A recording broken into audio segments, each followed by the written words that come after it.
I'm pretty sure it's really a tough choreography for the choreographer. Okay. Ayan, so we're going to see more of them on the latter part. So sasayaw pa sila, Kuya Ronnie, mamaya. Okay.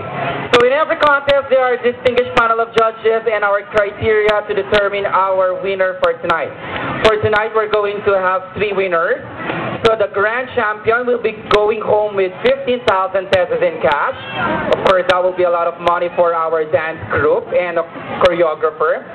And our runner-up will be bringing home 8,000 pesos in cash. And of course, our second runner-up will be going home with 5,000 in cash. So nobody will be going home empty-handed because all the participating team na hindi mananalo will be having their consolation prize. And of course, we have had our several presentations for the whole week of November and December.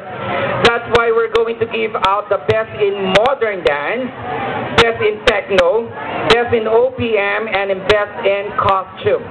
So we'll also giving out a Kalak Choice Award for tonight. Okay, so it is now time to meet our distinguished panel of judges who will be Musicero of Holy Angel University, singer, choreographer. Ladies and gentlemen, a round of applause to Mr. Noel Duran. Palakpakan po natin. Our next judge is from San Francisco Nepomuceno Memorial happens to be also a teacher, I presume. Tama po. At Francisco G. Nepomuceno Memorial High School. A Bachelor of Science in Education graduate of the Republic Central Colleges, magna cum laude. Former Assistant Director of Performing Arts of the Republic Central Colleges. Ladies and gentlemen, the beautiful and talented Miss Lorna de Ocareza. Our next judge, a very simple and talented OF International Telecom worker abroad. Ladies and gentlemen, Mr. June Sala. Palakpakan po natin.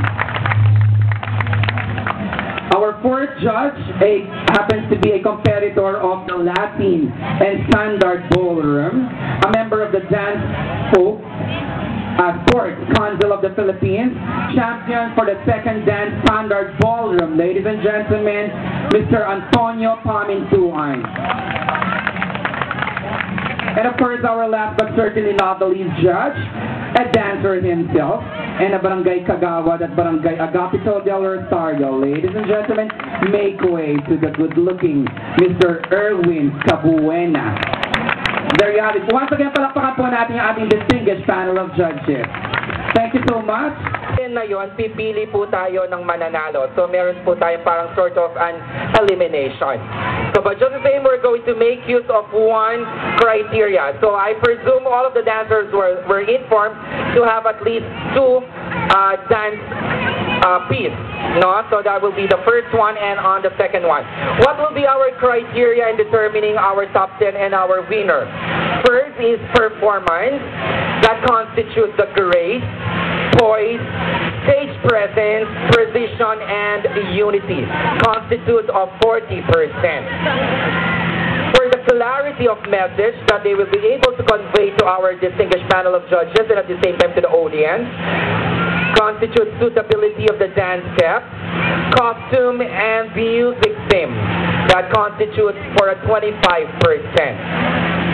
The complexity of the dance, the creativity of choreography, build-up of momentum and impact, that is 25%, and deportation and discipline, that constitutes a 10%, that will be tantamount to 100%. So sana po yan, klaro po sa lahat ng mga talent managers ng ating mga dancers.